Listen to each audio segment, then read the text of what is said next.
Donc ça, c'est le carnet d'invitation de Marie-Thérèse. C'est là où on note tous les noms des journalistes. Et moi, j'appelle le théâtre après, tous les soirs, pour donner ces noms et surtout pour pas oublier. Et il y en a quand même un paquet de personnes qui sont venues voir Marie-Thérèse. Il y a une différence avec la Suisse, c'est qu'on n'a pas de passif ici. Donc forcément, les critiques sont vraiment différentes. Enfin là, les gens viennent voir un truc qu'ils connaissent pas du tout, ils n'ont jamais vu Marie-Thérèse à la télé, donc ils sont plus ouverts, quoi. Ils ont moins de stéréotypes, d'idées reçues. Donc les critiques qu'on a eues ici sont toutes très très bonnes, quoi. Enfin, puis même dans des journaux, genre l'événement du jeudi, des trucs comme ça. Et ça, c'est une différence avec la Suisse, quoi. On n'a pas cette image télé que les gens ont de moi en Suisse, quoi. Joseph, en fait, il est arrivé à Paris en se disant on verra comment ça se passe, on va y aller doucement. Il savait que c'était pas évident du tout, que Paris ne le connaissait pas. C'est vrai que c'est pas évident non plus de passer d'un pays où on est vraiment une star et d'arriver dans un endroit où personne ne nous connaît. Il savait qu'il fallait y aller progressivement. Et je crois qu'il a été le premier étonné d'ailleurs de ce succès aussi rapide. Vraiment le premier, quoi. Lui, je pense qu'il était vraiment sur un petit nuage finalement et ravi que ça fonctionne comme ça. Mais le premier étonné, ça j'en suis sûre, ouais, vraiment. Après chez Quentin... Oh putain, j'ai des blonds. Après chez Quentin, c'est... La chorale, c'est bon après la chorale. C'est chez moi. Ah oui, c'est ça qu'il faut que je fasse. Comment vous ressentez ce qui vous arrive? C'est exceptionnel? Alors, je crois que c'est exceptionnel, mais en même temps... Alors ça va paraître prétentieux, mais moi, j'ai l'impression que c'est normal. Parce que je fais ça depuis toujours. Enfin, j'ai toujours eu envie de faire ce métier. Donc moi, ça me paraît normal que je le fasse. Et c'est vrai que j'ai énormément de chance que ça fonctionne, que ça marche, quoi. Mais ça me surprend pas plus que ça, très franchement. Parce que on a beaucoup travaillé. Ça n'est pas arrivé par hasard. C'est une suite logique pour moi, quoi. Depuis toujours, j'ai rêvé de faire ça. Je le fais et ça me paraît normal, quoi. Voilà. Ça m'arrive, évidemment, c'est génial, c'est très émotionnel tout ça, hein, mais ça ne m'étonne pas plus que ça, quoi. J'ai toujours rêvé de ça, donc voilà.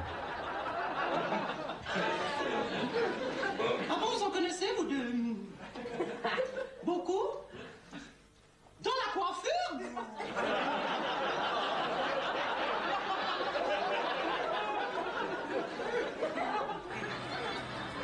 En amont du spectacle, Pierre et Joseph se sont donné du temps.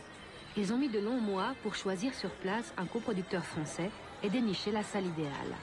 Ils ont toujours voulu rester majoritaires pour garder leur pouvoir de décision.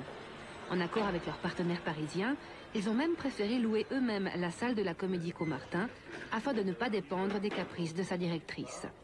Une stratégie risquée à l'époque, mais qui aujourd'hui se révèle payante. Quand on a décidé de présenter ce spectacle à Paris, moi je me suis dit que ce serait certainement un qui tout double, c'est-à-dire que ou bien ça allait réellement fonctionner, ça allait vraiment marcher, ou bien ce serait un échec complet. Donc on pensait quand même que ça allait marcher parce qu'on n'est pas complètement masochiste, donc je suis pas parti en disant ça va être un échec, mais je pensais bien que vu la nature du spectacle, il pourrait pas vraiment y avoir de demi-mesure.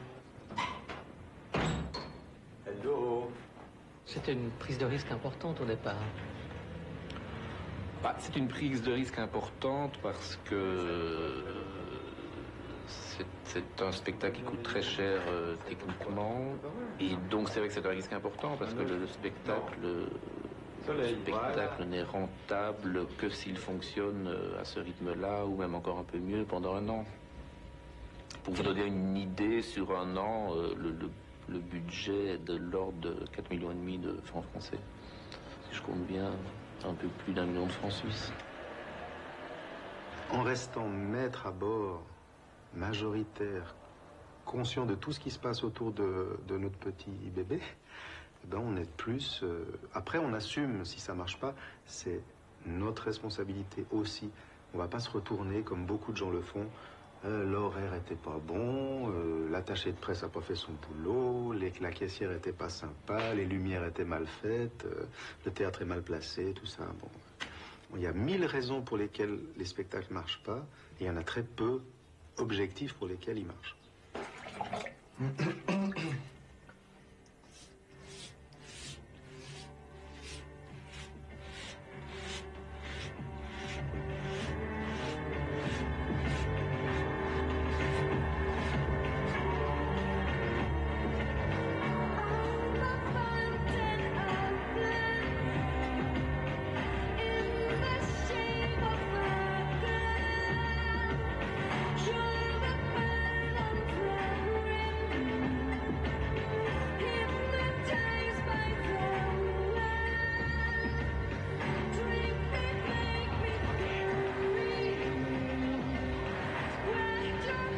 Joseph, pas le temps d'être fatigué.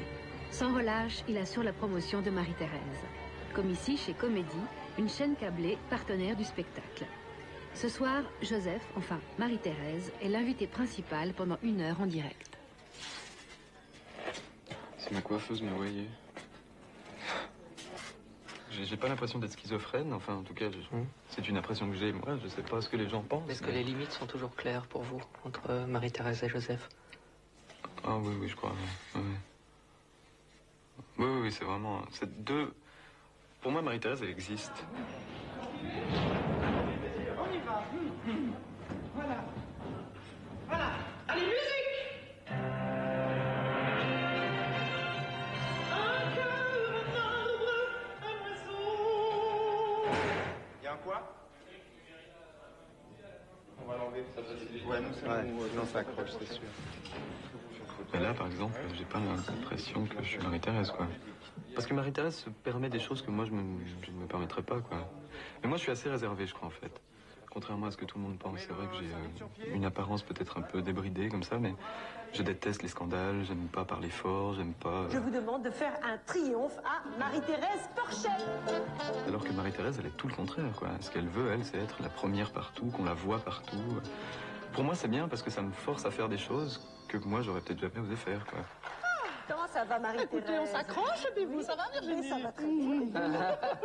Voilà. En tant que chanteur, qu'est-ce que vous pensez de la chanson de Marie-Thérèse pour Je pense que c'est un grand chanteur, une grande chanteuse, pardon.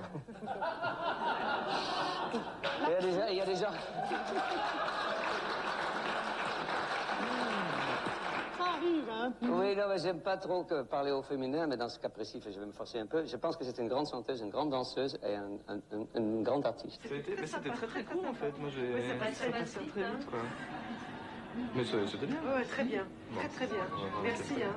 Merci à toi et à très bien. À bientôt, À bientôt, j'espère. je viens te voir. D'accord. Bah viens avec Alex, si jamais. Oui, d'accord. Vous voulez que je ferme? Il y a la clim à l'intérieur, si vous... Ah, il y a la clim? J'avais pas senti. Parce qu'il est assis dessus. Pardon.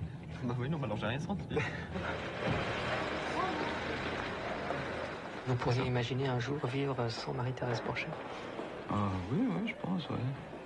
Ça arrivera peut-être. Tant que j'en ai pas marre, tant que ça m'amusera toujours de le faire et que ça amusera les gens, je pense que je continuerai à le faire, mais quand on a des satisfactions pareilles, professionnelles, ça facilite plein de choses après, quoi. Ça facilite évidemment la vie, parce qu'on est beaucoup mieux avec soi, on grandit, on évolue, on se rend compte qu'on évolue, on se rend compte qu'on a de l'impact, que les gens vous aiment, que... Donc tout ça, c'est vachement important, ouais, ça c'est sûr.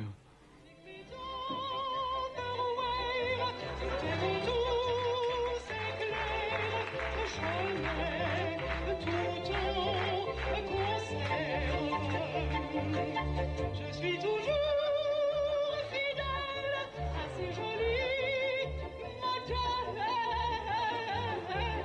Oh non, mais c'est le mot qui m'énerve.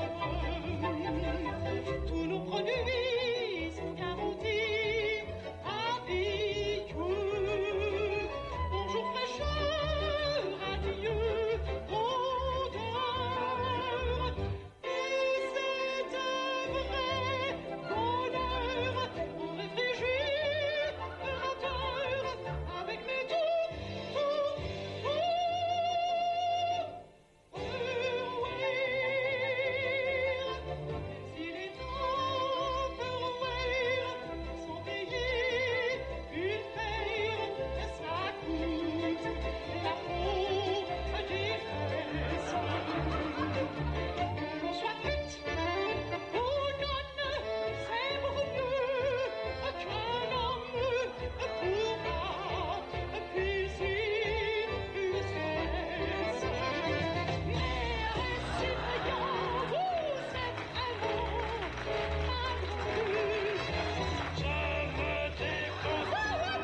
T'as vu que j'étais naze ou pas?